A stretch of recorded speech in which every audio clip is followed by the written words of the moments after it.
Hello, everyone. Happy Wednesday. Hopefully, you can hear me. My mic was giving me a hard time a few minutes ago. So I'm hoping this is okay. I think I got it working now.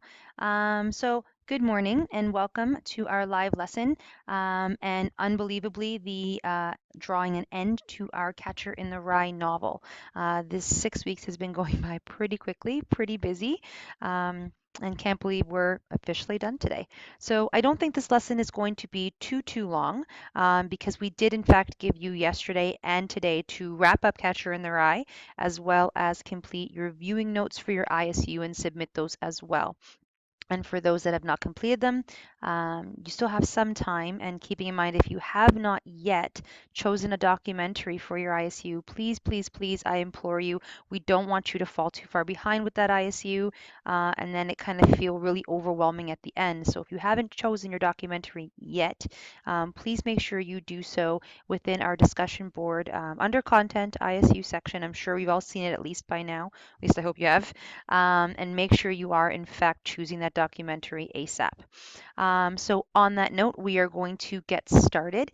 I'm going to switch over my screen here. One second, and that way you can see what I see. So here we go. Okay, so chapters 25 and 26, drawing an end to our novel, The End. Pretty straightforward that way.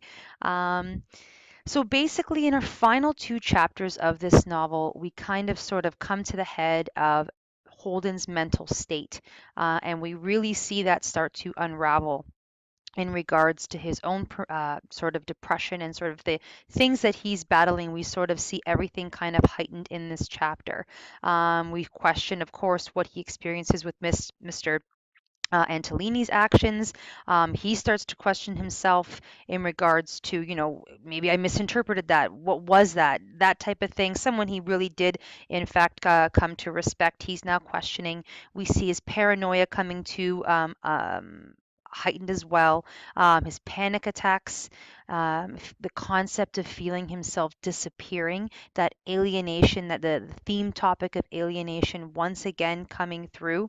And then again, we sort of go to his relationship with his sister, with Phoebe, and meeting Phoebe and their type of interaction, and how he sort of takes on this role of sort of bigger brother with Phoebe, and how we see different sides of Holden when he is, in fact, interacting with his sister. And then, of course, right toward the end, we sort of have this sort of full circle of him saying, it's one of the first times I feel happiness. I feel so damn happy all of a sudden. The old Phoebe kept coming around and around. I was damn near bawling. I felt so damn happy, if you want to know the truth. So again, we have this sort of up and down of our Holden character, of our main narrator, of which goes through this emotional sort of roller coaster and journey, and we're sort of left with this back and forth feeling of kind of how we feel about him, how we interpret him. So, in regards to Holden himself and the complexity of this character, I think it's safe to say now that I don't know if it's necessarily, I don't know if it's ever been easy to say I like Holden or I hate Holden.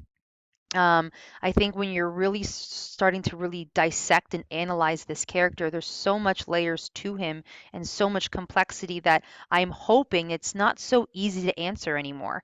I mean, yeah, he's got moments where he's kind of a jerk, kind of annoying, kind of many, many things. Moments where he's, very typical teenage boy in terms of girls and that type of thing. But I think by the end, there's so much to this character that to answer whether or not you love to hate him is sort of becoming harder and harder to kind of be on one side with. And I think that's actually a good thing to kind of really layer on that type of an answer. Now, what do you think? Now that you have finished the novel, what is your interpretation? Are you a lover or are you a hater? Nothing much happens in the novel, but we definitely get into Holden's head, which may be a good or bad thing. In watching this video, one analysis of it, which I think is actually kind of interesting, the kind of weird, strange beauty of Holden, which I really do believe, again, love or hate him, due to his complexity, I think we can all relate on some way or another to some type of aspect of Holden, regardless of which point of the novel, regardless of the type of situation, whether you find yourself really, really feeling alienated at times, really, really being sort of part of a situation that after you sort of reflect and wonder, am I interpreting that wrong? Am I crazy? What was that? And sort of again, kind of questioning yourself, where do you fit in society? What makes you happy? The kind of people in your life, the relationships in your life. What is phony? What isn't? Family. What family is in fact really positive and good for you, and what isn't? And those types of questions that Holden asks himself and goes through. Again, I really do think that different people can interpret and sort of connect with that. I'm going to take you right down here to the controversy and the alternative interpretation.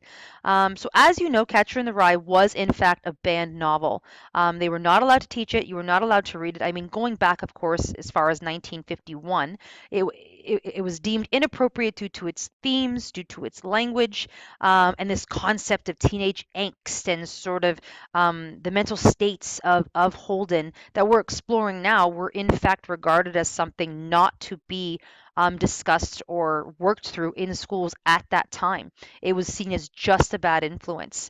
And more interesting is some of the ambiguous and sort of angry language contained in the text led to the interpretations and that resurfaced later in the Manifesto of Hate. That I find really, really interesting. So, this movie clip, 6 Degrees of Separation, if you've ever seen this movie, I think it's a great film. This particular clip, which it's a short clip, but I strongly encourage you to watch it prior to you answering the questions that are in fact listed below. And in terms of your discussion as well, because you know you have your discussions as well as your Dropbox for our novel every day, or for every lesson, rather. Um, Will Smith, who I think we can all safely say we absolutely adore, does this incredible scene of which he sort of capsulates the impact that Catcher in the Rye has in fact had over the course of history. I mean, I know the novel itself is a little dated, but understanding that this novel is kept in curriculum and kept in courses dating 2017 for a very specific reason. Um, Going back to the assassination, of course, of John Lennon, and how Catcher in the Rye is referred. I mean, there are instances throughout history where this novel has in fact been mentioned. This clip, 6 Degrees of Separation by Will Smith here, sort of featuring Will Smith, really sort of encapsulates that, I think, really, really well in a very short period of time. So please have a look at that. I strongly encourage it. And of course, your discussion. So, in a proper paragraph, please write your personal response of the novel and defend your position. You don't have to like it, you don't have to necessarily hate it, but whatever your position, just like always, make sure you are confident in that position and that you have the examples and quotations and supporting text to support that position. So I would just say make sure that itself gets done.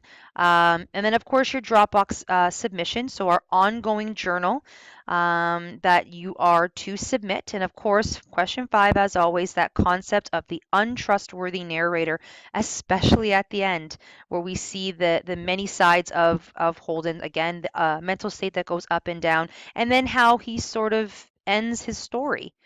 In certain ways, some people found so strange and abrupt, and some people would interpret it as kind of the perfect ending.